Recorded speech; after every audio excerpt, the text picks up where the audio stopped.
Bonjour, soyez les bienvenus dans ce podcast que j'ai intitulé « En notre âme et conscience pour qu'il soit bon d'être né ». Chaque chose a son mode d'emploi, c'est aussi le cas avec nos états vibratoires. Comment les canaliser, les orienter pour qu'ils soient profitables et bénéfiques ? Il me semble important de le préciser dans l'approche de la science unifiée de Nassim Haramein. Je le ferai du moins dans ce que j'en comprends. Si nous sommes bien l'univers faisant l'expérience de la vie biologique sur Terre, alors le but majeur sera qu'il soit bon d'être né, bon, utile, agréable, motivant, fabuleux, gratifiant, etc. Tout, mais surtout pas son contraire, qu'il soit moche d'être né. Pour réaliser cet objectif principal, il nous faudra une assise yin, un contenant, un support, un encouragement et des moyens yang, des contenus, un référentiel intangible donc omniprésent et immuable, autrement dit un amour inconditionnel, avec des encouragements concrets, des soutiens sous forme d'inspiration, de prémonition, d'intuition, de heureux hasard, de coïncidence ou de synchronicité, et l'apport, en somme, d'une entité double, l'âme et la conscience universelle, yel, masculine et féminine, toujours présente et bienveillante, qui nous permettent de créer, d'attirer, repousser ce que nous voulons voir se réaliser ou non dans notre vie, un plus que nécessaire en somme, un ce sans quoi tout serait beaucoup plus aléatoire, délicat et compliqué. Cette entité âme-conscience sera fondamentalement la résultante de feedback, d'échanges permanents d'informations entre notre ancrage personnel individuel dans la mémoire globale de l'espace-temps et dans celle de la Terre appelée aussi la mémoire morphogénétique. C'est en elle et par elle que nous effectuons des uploads et des downloads de l'information dont nous avons besoin pour exister. Ces échanges seront eux aussi d'une intensité variable et fractale, comme le sont toutes les échelles de l'univers. Nous pourrons capter un peu ou beaucoup d'informations sur la manière dont nous orientons, utilisons et dirigeons notre cohérence neurocardiovasculaire, autrement dit, selon la manière dont nous tournons nos sens vers l'intérieur, vers la source, par le nœud sinusal du cœur, par la singularité qu'il contient, qui fonctionne comme un trou de verre, en y plaçant par exemple en avance le long de la ligne du temps des attentes, des souhaits, des intentions que nous aimerions voir se réaliser dans notre vie.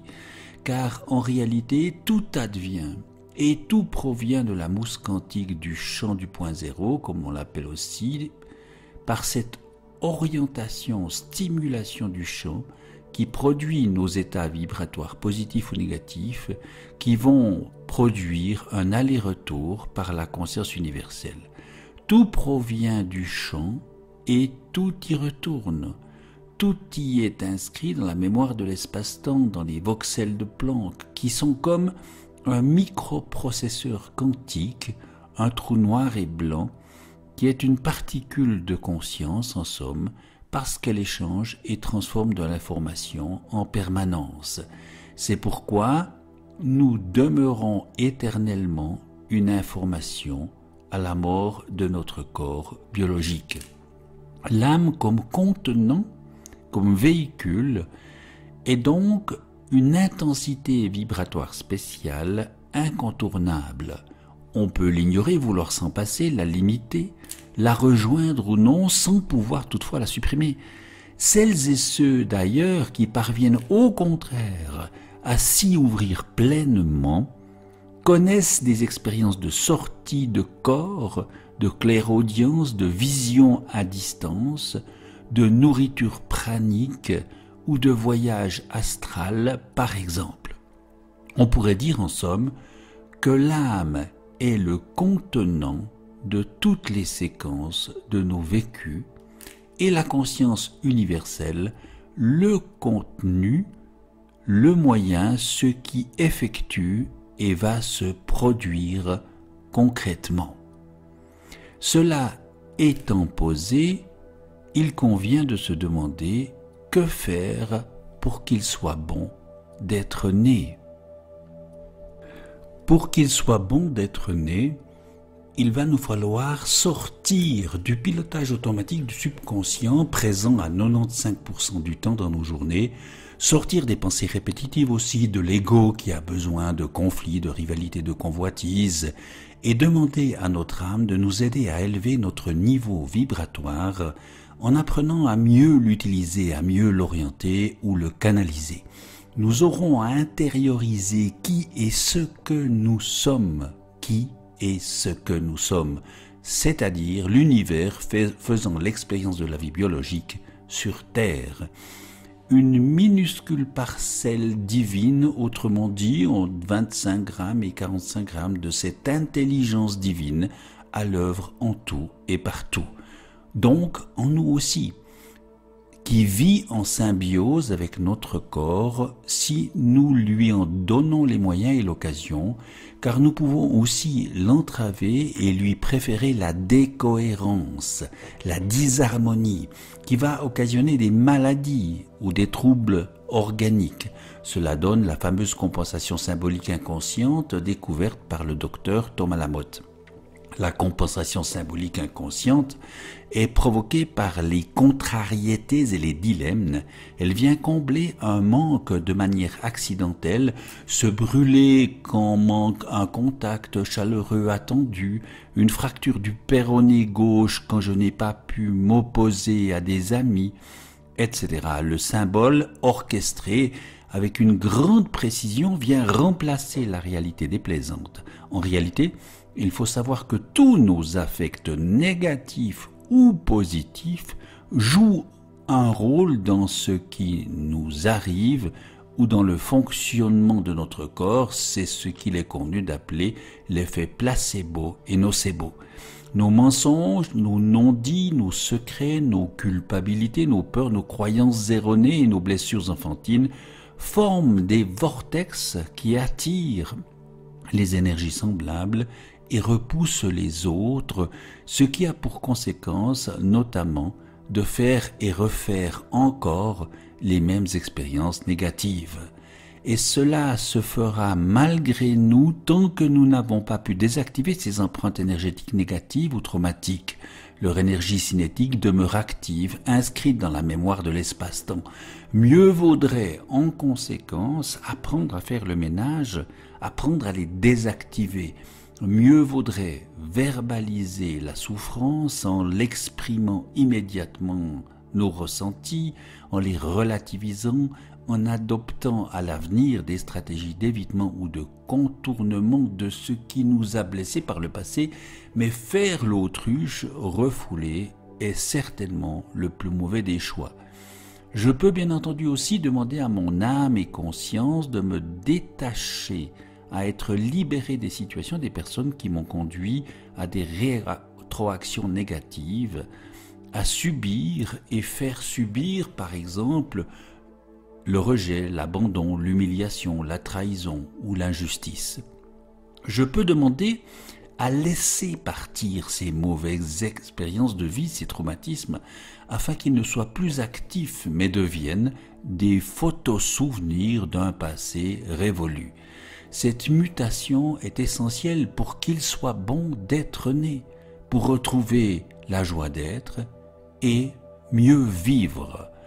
Cela permet de mieux diriger le mécanisme du karma, car dans ce mécanisme, certaines actions ou convictions profondes ont une charge positive, neutre ou négative qui attire des énergies semblables ou convergentes tout en repoussant les énergies contraires ou divergentes. Il y a principalement ce qui éloigne, disperse, le non-amour en somme, et ce qui rapproche, unit aime. Et si donc tout est interdépendant, interconnecté, notre état vibratoire du moment sera aussi et toujours en lien avec l'univers, les autres et notre environnement immédiat. Nous pouvons alors simplement nous tourner vers des états affectifs plaisants, comme la fierté, la satisfaction, la joie, l'exaltation, le soulagement, l'espoir, la gratitude, les heureux hasards, la confiance, et sortir des états affectifs déplaisants, comme la colère, l'agacement, la frustration, le ressentiment, le mépris, le dégoût, la convoitise, la culpabilité, la honte, la peur, la tristesse ou la rivalité. Nous pouvons donc apprendre à interagir avec notre âme en pleine conscience. D'ailleurs, Jésus nous invitait à être précis et concis, à nourrir avec le chant et avec notre âme une conversation en nous focalisant sur la conscience, la respiration, en ressentant intensément dans notre cœur ce que nous sommes et ce que nous voulons. Et une fois ce ressenti, cette harmonie établie, il devient possible et profitable de dire « je veux » ou « je suis » tout en disant « merci » pour ce qui advient et adviendra. Ces formules sont à faire en mode positif. Je veux être serein ici et maintenant, et non pas en mode négatif. Je ne veux pas d'ennui, car le subconscient qui sert de relais à nos demandes ne connaît pas, lui, la négation. En cette résonance harmonieuse, le défi suprême en sorte consistera à réaliser, concevoir, comprendre que nous sommes la vie s'aimant elle-même, un processus continu de création à travers le corps et notre environnement. Nous aurons tout intérêt à nous fier aux aptitudes de notre cerveau moral, par exemple, en exerçant de manière préférentielle l'empathie, la compassion, le sens de la justice, de la collaboration, le refus de souffrir et de faire souffrir inutilement, ou encore l'altruisme, et aussi en allant par la singularité du cœur, là où les désirs et les besoins sont apaisés, en connivence avec l'univers, dans le calme et la confiance, la gratitude et la complicité notamment. N'oublions pas que dans le corps, si le cerveau est l'antenne de l'ensemble de radio, le cadran de réglage, c'est le cœur qui définit la fréquence des informations reçues par le rythme dynamique des fluides de notre corps et qui peut être modifié par notre état émotionnel justement. Il faut donc sentir de manière empathique notre connexion avec le tout pour que notre antenne soit correctement dirigée. Nous pouvons ainsi toutes et tous agir, interagir ici et maintenant pour orienter notre karma individuel et collectif. Et nous y contribuons aussi, bien entendu, à travers la méditation. Parce que quand nous méditons, nous allons au cœur de l'information qui est toujours disponible, toujours accessible. Même nos mouvements en font partie. Le champ nous reconstitue en fonction de l'information nécessaire à notre corps. Eh bien, en tournant nos sens vers cette information, nous avons une influence, y compris à distance, y compris sur notre futur, en vertu du principe d'intrication.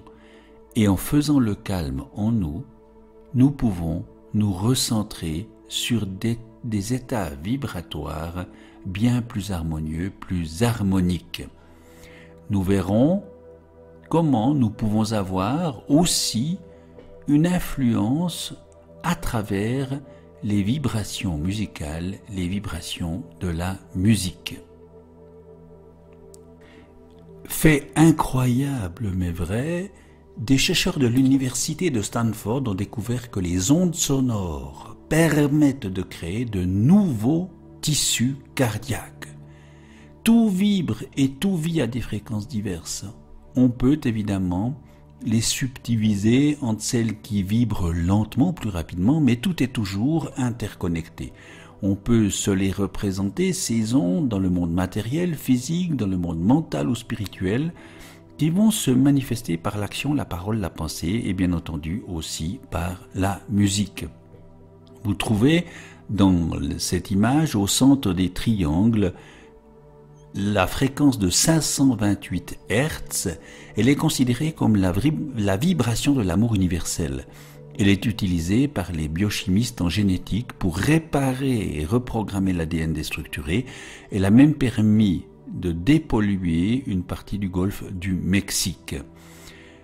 La fréquence 396 Hz est la fréquence qui vous libère des peurs et des culpabilités.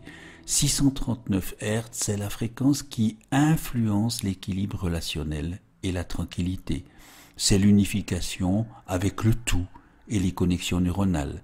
La fréquence 963 Hz est celle qui nettoie la glande pinéale. 417 Hz, c'est la fréquence qui vous aide à contrôler vos émotions.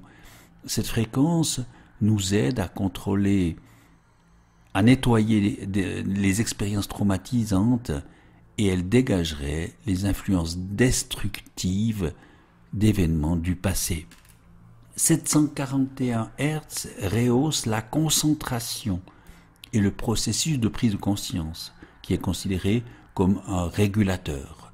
174 Hz, c'est la fréquence de base pour stabiliser l'évolution et réduire la douleur physique.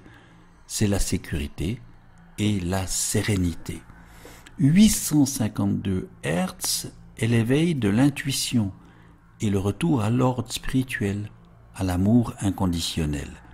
285 Hz, c'est la fréquence qui permet d'accélérer la conscience.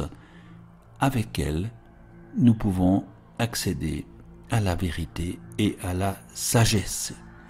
Chaque expression, à travers le son, l'émotion ou la pensée, possède donc une fréquence spécifique qui a des effets tout autour d'elle-même. Les ondes sonores peuvent donc nous aider à élever concrètement notre niveau vibratoire de manière bénéfique et appropriée. Les observations jusqu'ici réalisées indiquent que les organismes vivants sont capables de reconnaître ces ondes sonores spécifiques. On peut même stimuler ou entraver à travers elles la production et le bon fonctionnement des protéines, ces grosses molécules constituées d'assemblages spécifiques de 20 acides aminés.